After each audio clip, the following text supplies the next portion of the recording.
Good morning. The Prime Minister has said the Manchester bombing will not deflect the government from its pursuit of peace in Northern Ireland.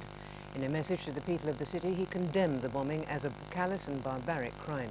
8 people are still in hospital, including one woman who needed 300 stitches. This morning, people whose businesses escaped serious damage in the bombing are at a meeting in Manchester Town Hall trying to get permission to return to work. A square mile of Manchester city centre remains cordoned off this morning, but many workers ignored pleas to stay away until all the buildings have been checked by structural engineers. That's a process that will take some time, with damage to offices and stores caused by Saturday's bomb estimated at £100 million. Some buildings may have to be demolished. The railway stations are operating normally, but bus services are dropping passengers on the edge of the city centre. For commuters, it promises to be a frustrating day. It's just incredible, the scale of it at the moment. I just haven't got a clue what's going on. None of us seem to know. We've all been cornered off for what seems like miles. We've come through the town and can't believe how many windows are actually out of premises that are well away from the actual blast. So I don't know whether we've got a front window at this moment. Large stores inside the devastated Arndale Centre suffered most from the impact of the blast. But there's also concern that many small businesses will not be able to recover. Council leaders say help from the government is urgently needed. Obviously, we're going to need government funding to help us with this. I mean, this is a major incident in the country. Northern Ireland has been getting funding for this, and I think Manchester should be on the same scale. Glaziers and shop-fitting firms now face a huge task to repair the damage to the hundreds of premises.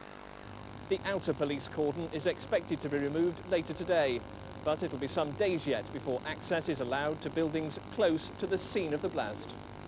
With more than 4/5 of the votes counted in the Russian presidential election, Boris Yeltsin is just ahead of his communist rival Gennady Zyuganov. The two men are now certain to meet in a head-to-head vote next month. Speaking on Russian television, Mr. Yeltsin said voters faced a stark choice between the future and the past. Almost all the votes have been counted, and it's clear that a second round will be needed before Russia has a new president. Boris Yeltsin lost no time in making his pitch with a TV address this morning. The choice is crystal clear. It's either back to revolutions and upheavals or forward to stability and prosperity. His rival, the communist Gennady Zyuganov, will have to prove that he's not planning new revolutions or upheavals. Both he and President Yeltsin will now be courting the favours of this man, who came third in the election with 15%. General Alexander Lebed has the deepest voice in Russian politics and a personality to go with it. He promises to stamp out corruption and crime, and looks as if he could do it single-handed. 16 million people voted for me. I have to live up to their expectations. I'll do that. The first signs are that General Lebed would rather go with Yeltsin than with Zyuganov. If the president offers him a job in government, he could bag all of the general's votes and sail through to re-election. An explosion at a Palestinian refugee camp in southern Lebanon has killed at least 6 people and injured 12 others. A house belonging to a senior PLO commander was destroyed. It's not known whether he and his family were among the casualties. Ammunition and mortar bombs were found in the rubble, and Palestinian sources say the blast could have been an accident. The Foreign Secretary, Malcolm Rifkind, is meeting other European ministers in Rome this morning in the hope of agreeing an end to the worldwide ban on British beef. But opposition to the government's proposals is growing, and the issue looks certain to be on the agenda at this weekend's summit in Florence. A steady stream of ministers arrived in Rome this morning at the start of what's likely to be a critical week in the beef crisis. They're concerned that Britain's threat to continue its policy of non-cooperation if the ban isn't lifted will wreck the European summit in Florence at the weekend. Even so, the Foreign Secretary, who's facing a week of tough negotiations, believes it'll be impossible to resolve the row before then. Well, the President of the Commission said that he hoped we'd make good progress at the conclave of foreign ministers. I hope that's what we'll do. I think it's likely to be an issue which will be on the agenda on Friday, but hopefully a lot of progress by then. Arguments about the spread of BSE have not been helped by French claims that monkeys have contracted CJD, the human equivalent of mad cow disease. Such claims will only reinforce the position of some European partners who are against the staged lifting of the sanctions. Britain may have to give more ground over its measures to combat the disease, but says it will settle for nothing less than an outright removal of the trade ban. Proposals to monitor the movement of convicted paedophiles are expected to be announced by the government this morning. The Home Secretary, Michael Howard, is planning to set up a national register of sex offenders, requiring them to notify the authorities of any change in their address. This afternoon, MPs will also be given the details of an investigation into child abuse in Welsh children's homes. MPs will vote later today to change the law on divorce. The Family Law Bill would end the concept of fault and introduce a cooling-off period before a divorce is granted. The measure, put forward by the Lord Chancellor Lord Mackay, has faced stiff opposition from some Tory backbenchers who are expected to vote against the bill. A volcano has erupted on New Zealand's North Island, sending clouds of ash and steam 3 miles into the air. Residents have been told to stay indoors, and local flights have been suspended. It's the second time Mount Ruapehu has erupted in 8 months, after a 20-year period of inactivity. That's it. More news at midday.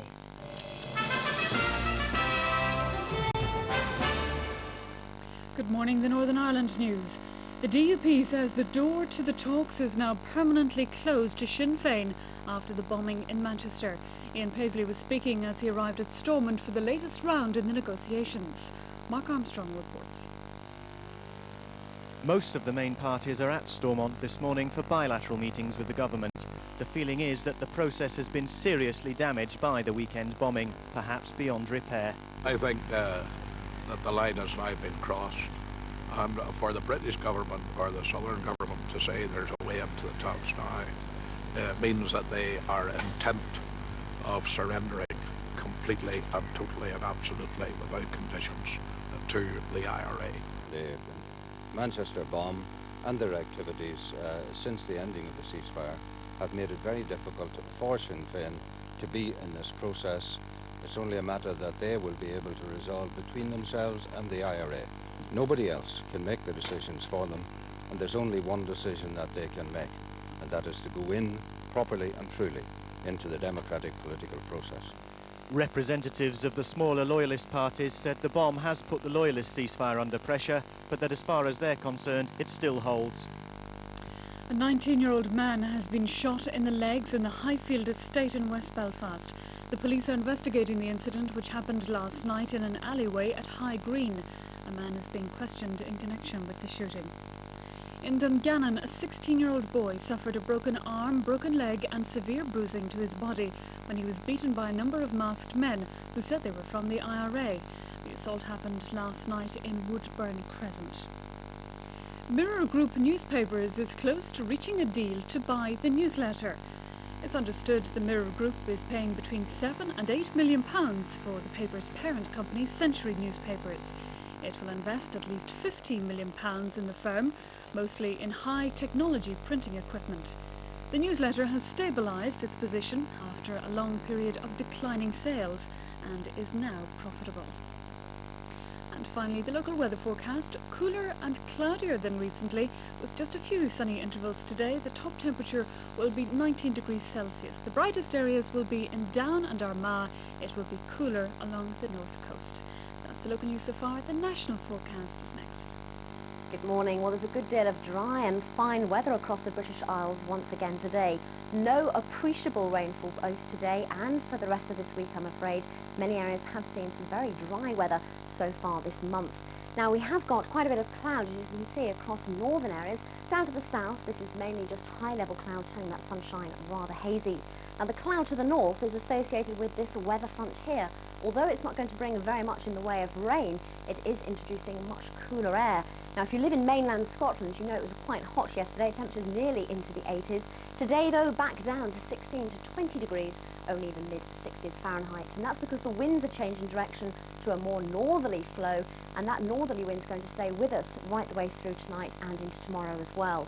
So staying a little bit on the cooler side, that cooler, cloudier weather pushing its way southwards as we go through the day, but in the far south, probably staying fairly sunny, although rather hazy. Taking a look at temperatures then, the hottest places today down in the south, 26 to 27 degrees here, but much cooler and fresher as you head further up to the north. Tonight, very little change, temperatures dropping down to around 8 to 12 degrees, And then on Tuesday, that cooler, fresher feel. That's it from me. BBC One presents a celebration of sporting excellence. The secrets of success, the winning formula. The highs, the lows, and the path to glory. Auntie's Sporting Bloomers. Oh, Derek. Thursday at 8:30 on BBC One. Now on BBC One, back to our morning film, The Wind Cannot Read.